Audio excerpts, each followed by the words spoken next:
바리새인과 사두개인들은 주님에게 하늘에서 오는 표적을 찾았습니다. 이 표적이 참 문제예요. 표적을 늘 찾거든요. 우리도 표적을 굉장히 원하잖아요. 하나님, 제가 이렇게 해야 한다면 표적을 좀 보여주십시오. 어떤 징표를 좀 보여주십시오. 어떤 징조를 좀 저에게 알 수 있도록 보여주시면 제가 확신을 갖지 않겠습니까? 좀 그렇게 하실 수 있는 분이 주님 아니십니까? 좀 그렇게 해주십시오.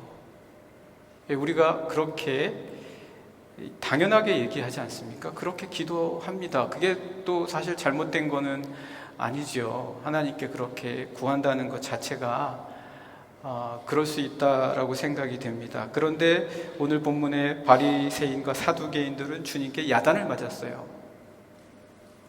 표적을 요구할 때 주님께서는 그들을 야단을 치셨습니다. 여기 표적이라고 얘기하는 것, 이 표적은 성경의 원어로 세메이온이라고 합니다. 이 세메이온은 사람이나 사물을 일반적인 것과 다르게 구별하는 겁니다. 뭔가 특이하게 보이게 해주는 거예요. 그래서 딱 보면 이게 표징이다 아니면 표적이다라고 알 수가 있는 거죠.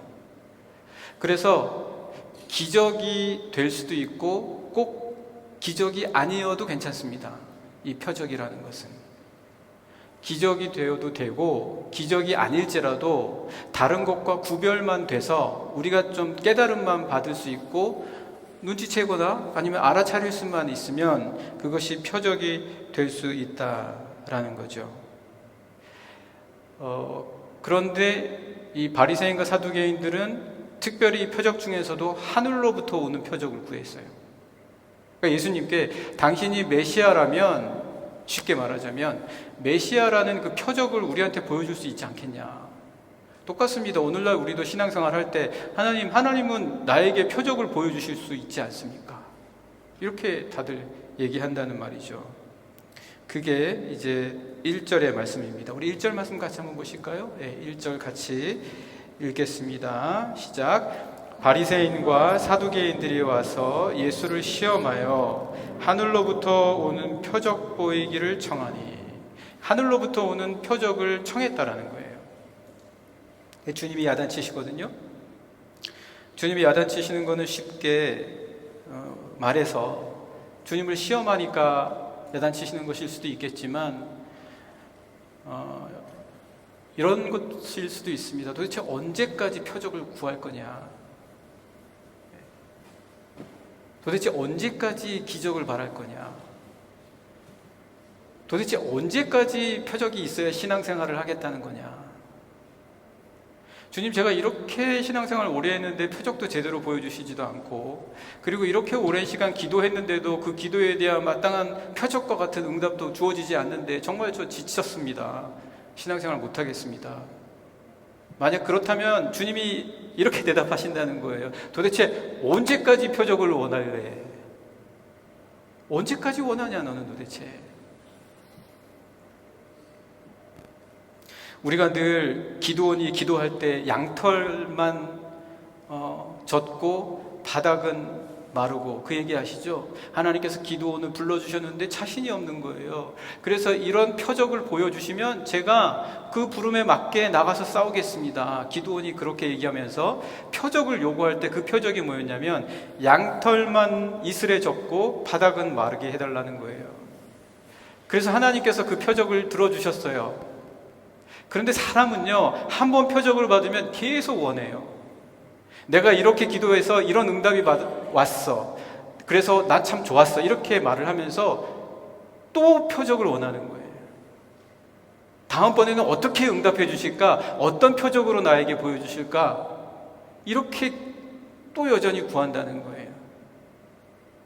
그래서 기도원은 다음에 또 요구해요. 이번에는 그러면 하나님, 양털은 그대로 있고 바닥만 젖게 해주십시오. 또 요구한다는 거죠. 언제까지 표적을 원하냐? 여호수아도 그랬죠. 여호수아도 전쟁에 나가서 표적을 원했던 거예요. 그래서 하나님께서 그 전쟁에 승리할 수 있도록 해가 멈추게 하셨어요. 여러분 생각해 보세요. 여러분이 기도했을 때 하나님께서 이런 표적을 보여주시는 거예요.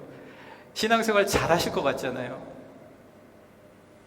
정말 세상을 살아나갈 때 믿음이 절대 흔들리지 않을 것 같잖아요. 단 한 번만이라도 이런 표적을 내가 경험한다면 내 신앙생활 진짜 하나님 정말 잘할 겁니다라고 생각하잖아요. 만약 주님이 그것을 아신다면 왜 한 번도 나에게는 이런 표적을 보여주지 않으시는가? 왜 나에게 조그마한 희망이 될 수 있도록 어떤 표적을, 그렇게 엄청난 표적이 아닐지라도 조그마한 것이라도 왜 나에게 보여주시지 않는가? 히스기야도 그랬습니다. 히스기야도 자기가 죽을 때가 다 되니까 하나님께 간구했죠. 표적을 보여주십시오. 내가 더 살 수 있다는 표적을 보여주십시오. 그래서 해시계의 그림자가 앞으로 나아가는 것이 아니라 뒤로 가는 표적을 원했습니다. 여러분 지금 기도하는 기도 제목 있으십니까? 표적을 원하시는 거 있으세요? 왜 없으시겠습니까? 저도 있습니다. 하나님, 제 기도 제목이 있는데 이것을 하나님의 뜻 가운데 이루어질 수 있다라는 확신을 가질 수 있도록 뭔가 좀 보여주세요.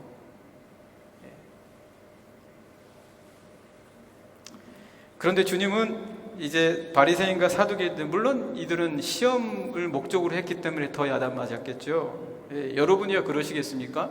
여러분이 뭐 하나님 시험하시는 거 아니잖아요. 간절한 거죠. 그런데 그 표적 찾다가 신앙을 잃어버리면 안 돼요. 그 표적 때문에 지치면 안 된다는 거예요.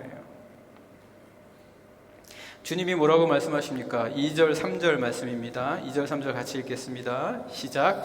예수께서 대답하여 이르시되 너희가 저녁에 하늘이 붉으면 날이 좋겠다 하고 아침에 하늘이 붉고 흐리면 오늘은 날이 굳겠다 하나니 너희가 날씨는 분별할 줄 알면서 시대의 표적은 분별할 수 없느냐?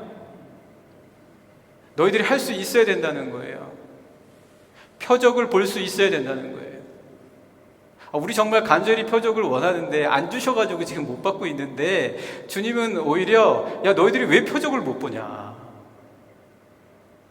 왜 표적을 보지 못하느냐? 의외의 말씀 아니십니까? 여러분 세상에서 오는 표적을 자꾸 찾지 마세요. 세상에서 오는 표적을 자꾸 찾으면은요 세상에 묶여요. 계속 세상만 바라봐요. 예를 들어서 그림자가 뒤로 가는 그런 표적을 보여주십시오 하면은 그 사람은 계속 그림자만 쳐다보고 있을 거예요.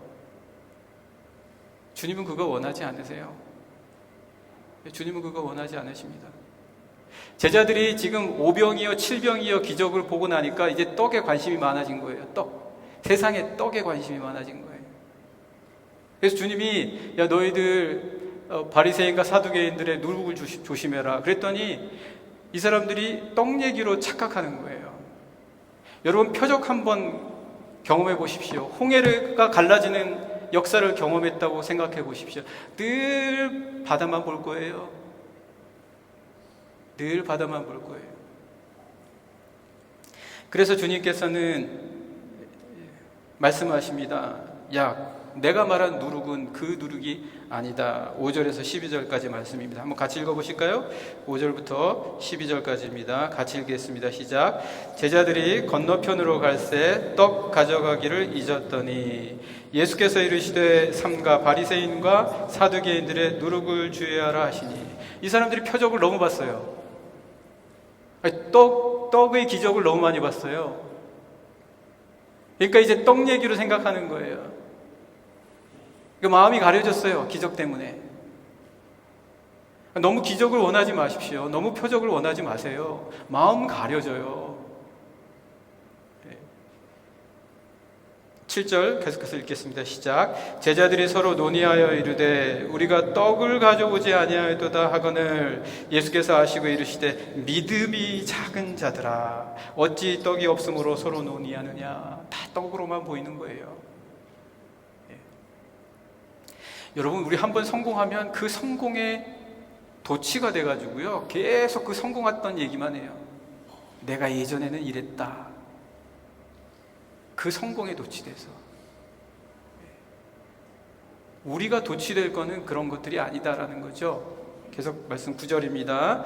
너희가 아직도 깨닫지 못하느냐. 떡 5개로 5,000명을 먹이고 주운 것이 몇 바구니며 떡 7개로 4,000명을 먹이고 주운 것이 몇 광줄이었는지를 기억하지 못하느냐. 어찌 내 말한 것이 떡의 관함이 아닌 줄을 깨닫지 못하느냐.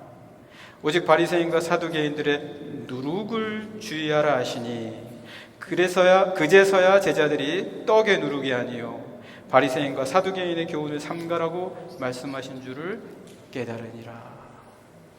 여러분, 우리가 정말 표적을 원하는데 이 세상의 표적에 도취되지 않기 위해서 어떻게 해야 합니까?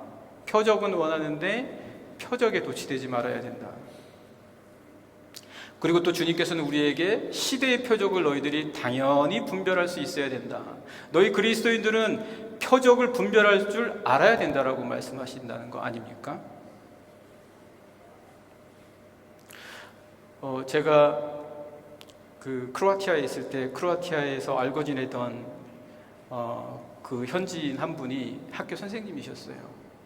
본인이 받은 변화된 그 계기, 변화의 체험에 대해서 얘기하는 거예요. 자기는 변화된 체험이 없대요. 어느 교회에서는 그렇게 얘기해요. 반드시 변화의 체험이 있어야지만 너가 그 영생의 중생의 확신이 있는 거다, 그렇게 얘기를 합니다. 근데 그 말이 어떤 기적과 같은 일이 나에게 벌어져야 너가 중생의 확신이 있다는 말을 의미하는 건 아니에요. 우리가 전부 다 홍해에 들어갔다 나와야 되는 사람들입니까? 그러면 그 말의 의미가 뭐냐?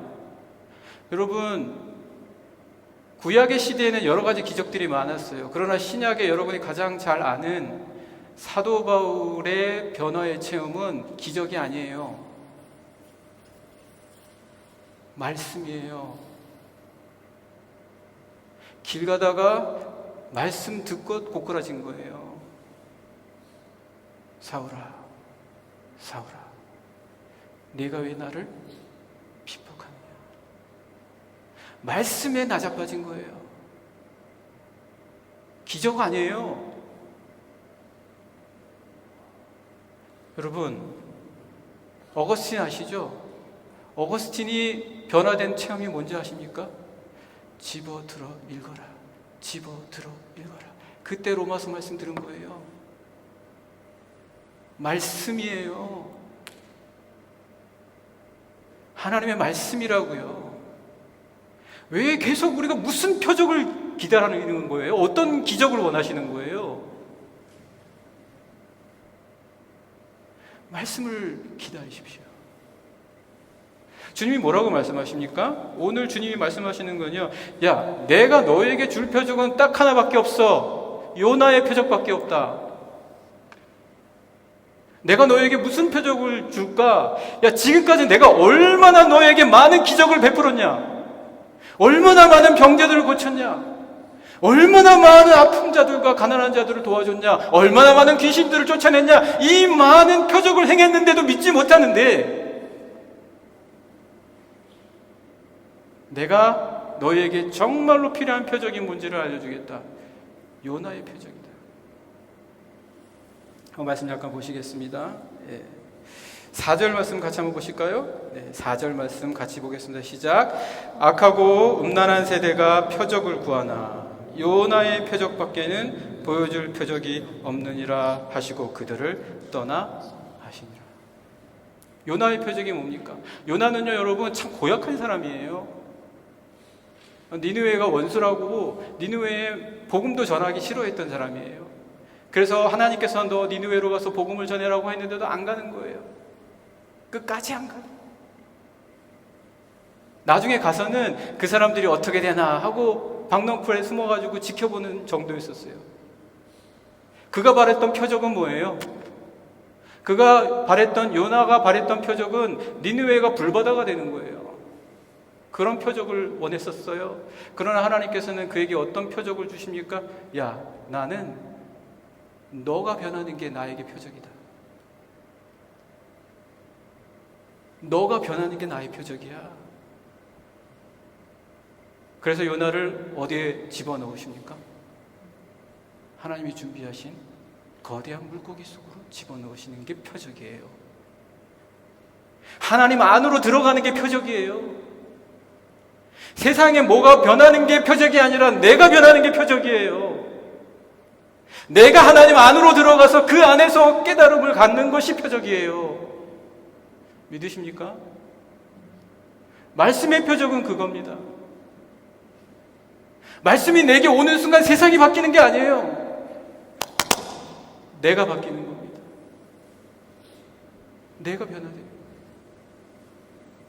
이게 제일 놀라운 표적이에요. 누가 바뀌기를 원하십니까? 어디가 변화되기를 원하십니까? 내가 요나 뱃속에 들어가야 돼요. 내가 요나의 뱃속에서 그 안에서 세상이 바뀌는 체험을 해야 되는 거예요. 내가 하나님께 통곡하면서 기도해야 되는 거예요. 내가 하나님께 통곡하면서 제가 잘못했습니다. 제가 바뀌겠습니다. 제가 변화되겠습니다. 주님이 사두개인과 바리새인들에게 내가 보여줄 표적은 말씀의 표적이라는 거예요. 말씀의 표적. 말씀 안으로 들어가는 거예요. 거대한 물고기 속에 요나가 들어갔던 것처럼 우리는 말씀 속으로, 그 거대한 말씀 속으로 들어가야 되는 거예요. 그 거대한 말씀 속에서 살아 역사하시는 하나님으로 말미암아 우리가 바뀌는 것, 그게 하나님께서 우리에게 원하시는 가장 큰 표적일 줄 믿습니다. 사랑하는 우리 영락의 성도님들, 오늘 우리는요, 힘들고 기도 제목이 크면 어떤 표적을 막 찾아요. 야, 오늘 내가 가는 길에 갑자기 나뭇잎이 떨어졌으면 좋겠다, 이런 걸로 표적을 찾거나 그러기를 굉장히 간절하면 찾을 수 있습니다. 인간이니까 그럴 수 있어요. 그러나 요나의 표적을 받으시는 분들이 되시기를 간절히 축복합니다. 요나의 표적만이 우리를 바꿀 수 있어요. 요나의 표적만이 우리를 니느웨로 가게 만들 수 있습니다. 요나의 표적만이 하나님의 사람으로 쓰임받게 하실 줄 분명 믿습니다. 오늘 사랑하는 영락의 모든 성도님들에게 이와 같은 분명한 요나의 표적으로 하루하루, 내가 바뀌는데 누가 감당할 겁니까? 세상이 어떻게 우리를 감당하겠어요? 내가 바뀌는데, 내가 변화하는데, 내가 물고기 뱃속에 들어갔다 나왔는데, 내가 하나님의 음성을 들었는데 도대체 나의 이 믿음의 삶의 여정을 가로막을 것이 무엇이 있겠습니까? 이 든든한 믿음으로 이번 한 주도 신앙이 기뻐야 됩니다. 믿음이 즐거워야 돼요. 교회가 감사해야 돼요. 그것이 여러분들에게 분명한 표적으로 날마다 인도해 주실 줄 믿습니다.